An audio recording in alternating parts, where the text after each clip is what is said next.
Oh. Sige. Alright mga kabarangay, good morning. Nandito tayo sa Dayapan Agriculture Farm.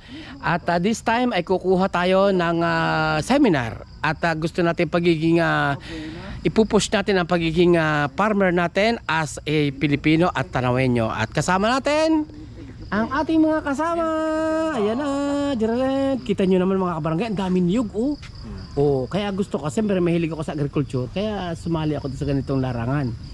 Kaya kami ay mag-aaral at mas marami pang kaalaman ang maibabahagi namin sa ating mga kabarangay. So let's check it out. So para lang ho sa documentation ng ating barangay report, nandito ho tayo sa hydroponics, aquaponics and nursery area ng Dayapan. So napakarami ho dito.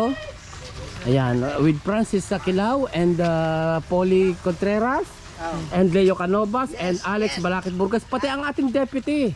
Kasali natin dito dahil gusto nating matutunan ang ma-share natin at maibabahagi ang kaalaman sa ating mga kabarangay. Ano? Yes, yes. Anong masasabi niyo mga kasama? Magandang umaga po sa ating lahat. Narito po kami sa Dayapan para mag-attend ng aming seminar ng NC2. At dito po kami, narito kami sa hydroponic. Ang hydroponic pala ay pwede kang mag-alaga ng kwan, ng manok sa ibabaw. Ang kwan. Hydroponics, yung hydro, water sa ilalim. Okay. Ganun ba yun? Okay. Pwede kang mag-alaga ng kwa kahit hito o tilapia sa ilalim. Yun ang kagandahan ng hydroponics. Okay. Eh ano naman yung aquaponics? Ang aqua ay Tubig. Okay. Pareho din, parang aqua. So hydro and aqua. Okay. So yan, natututo kayo mga kabarangay sa ating tinatalakay ngayong araw nito. At ang mga halaman ho dito ay napakaganda ng breed. berries. Yan ang berry. Anong berries yan na kabukid? Kung bulberry to o hindi ko lang, basta berries to eh. Okay. Ayan. Tapos kinakain ito. Okay. So kasama natin ang ating mga kabukid sa araw na ito at magkukuha nga tayo ng seminar. So marami tayong matututunan dito mga kabarangay. At dito natin napansin yung hybrid na what we call this rambutan. Ayan, ang hybrid na rambutan.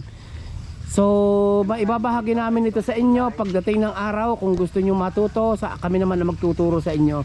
Ngayon sa kasalukuyan ay nag-aaral pa lang kami ng NC2 about these matters. So abangan ninyo at ang pagtuturo namin ay maaasahan ninyo at magkakaroon kayo ng kaalaman. So kasama rin natin ang ating mga caretaker ng ating hydroponics, aquaponics and nursery area. Napakaganda ho nitong palakayang ito. Sir, pwede ka humakuna ng video? Okay lang. So at dahil nga ito ay ang mga pataba dito ay talagang walang chemical at natural. Tingnan nyo ang mga lettuce oh. Kagaganda ng mga lettuce oh. Ay. Ayan, ang mga pati itong mga seedlings at mga punla ay naririto ay pagkagaganda. Tingnan niyo ng mga sili, ampalaya. Ayan, pinaparami dito. Tingnan niyo naman yan. Napakalaking tulong nito sa ating mga Tanawenyos at ang pag-aaral ng agriculture ay bukas sa ating mga kabarangay at mga kababayan dito sa Tanawan at ito ay mahalagang proyekto ng ating punong lungsod. Tingnan niyo ang mga punla ay nalangka. Yan, mga hybrid yan at magaganda ang klase doon sa kabila pa. So, marami tayong matututunan dito mga kabarangay sa ating tatalakayin sa araw na ito. At dyan lang kayo at antabay lang kayo sa ating mga programs na tinatalakay, okay? So maya lang po na kaunti ay titingnan natin uli ang mga kaganapan pa and later we'll see you again. Hindi basta lang tayo magtanim. Kaya tayo nagtatanim. Kailangan natin kaching-kaching. Paano natin makukuha yung kaching-kaching? Yun po ang ituturo namin is sa farm business school po kami at agriculture entrepreneur. At alam naman po natin na marami naman po tayong mga pwede nating itanim. Ang tanong, ano bang gusto niyo itanim? Kasi kung ang ginagaya lang natin yung kapitbahay natin, nagtanim ng puro mga talong, pagkatapos walang mabentahan. So yun na po ang ating i-connect na dapat bago tayo magtanim, mayroon na tayong business plan kung paano at saan natin ibebenta. Yun po ang aming po i-training para po turuan yung mga at maghikayat pa ng mga gusto maging farming at wala na ho tayong farmers sa Pilipinas. Yun po ang ano namin. Pero ito po ay funded ng coconut. So kailangan po kasi coconut farmers. So yun po ang ating. So dala na po namin yung mga application. And then pag nakabuo na po tayo, then mag-i-start na po tayo. Ayun po. So sa mga bagong dating, ang gagawin lang naman po natin ngayong araw na ito ay, yun nga, interviewin po kayo para po sa NCFRS. Sana po dala niyo yung mga requirements na pinadala namin po.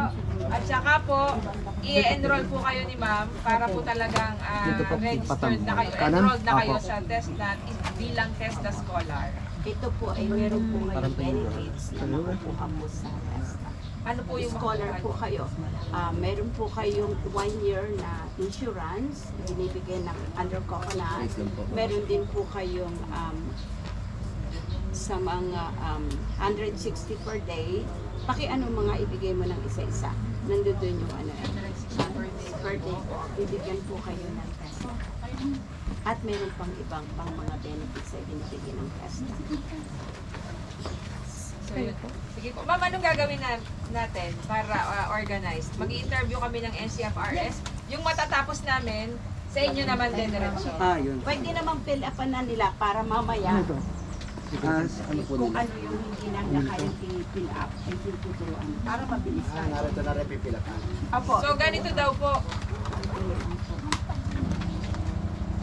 Ay, kami na po ang NCFRS. Oo, aalsin ko na yung ining-alsin mo na yung NCFRS para ito na lang po ang fill up ninyo, yung profile. Sige, ma'am, yung